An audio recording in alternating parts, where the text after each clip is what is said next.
ఇంక నేను కాలేజ్ అయిపోవడంతో మనం అయితే ఇంటికి అయితే వెళ్ళిపోతున్నాము. అలా వెళ్ళిపోతున్న సమయంలో మా వాడైతే ముంబై నుంచి అయితే వచ్చాడు.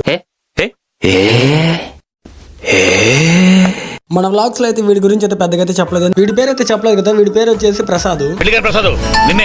వీడి పేరు వచ్చేసి ఉత్త ప్రసాద్. వీడి ఖచ్చితంగా అయితే పెళ్ళేది నేనే దగ్గర ఉండి చేస్తాను అనుకో. సర్లే ఇంక మ్యాటర్ లోకి వచ్చేస్తే మనం ఇంకా మేమైతే విజయవాడ నుంచి అయితే ఇంక మేము వెనుకొండకైతే బయలుదేరాం. పెట్రోల్ కొట్టేద్దాం. మనం అయితే తాడేపల్లి అయితే ఒక 500 అయితే పెట్రోల్ కొట్టించాం. ప్రసాద్ కూడా ఏం తినలేదు కాబట్టి పక్కన ఉన్న రెస్టారెంట్ కి అయితే వెళ్ళాం. వాళ్ళైతే మనకైతే ఎక్కువ రెస్పెక్ట్ ఇవ్వలేదు కాబట్టి పక్కనే ఉన్న టిఫిన్ కోట్లు అయితే తినేసి మేము బయలుదేరాము. అలా వెళ్తుంటే మనకైతే కాజా టోల్ గేట్ అయితే వచ్చింది. మన టోల్ గేట్ కి మనకైతే ఫాస్ట్ ట్యాగ్ లేదు కాబట్టి ఏం చేయాలో అర్థం కాకపోతే తర్వాత అయితే బైక్లకి అయితే ఫాస్ట్ టోల్ గేట్ కట్టాల్సిన అవసరం లేదు. అందుకని మనం అయితే వెళ్ళాము. దారిలో వెళ్తుంటే చిన్న యాక్సిడెంట్ అయితే జరిగింది. రోడ్డు మీద వెళ్ళేటప్పుడు కొంచెం జాగ్రత్తగా అయితే వెళ్ళండి. నేను చెప్పేది మీ మంచి గురించి. మీరు ఏంటి ఇటు చెప్తే మనం వినేదాన్ని మీరు స్పీడ్కి వెళ్తే మాత్రం మీరు కూడా అంబులెన్స్ లెక్క అయితే వెళ్తారు. మేము వెళ్ళే రోజు అయితే స్కూల్ అన్నిటికైతే లాస్ట్ డే అంట. అందుకని పిల్లలందరూ అయితే పేపర్లు అయితే చించేసి బయట రోడ్డు మీద అయితే విసిరేస్తున్నారు. అబ్బా నేను కూడా ఆ రోజుల్లో అయితే ఇలానే ఎంజాయ్ చేసిన.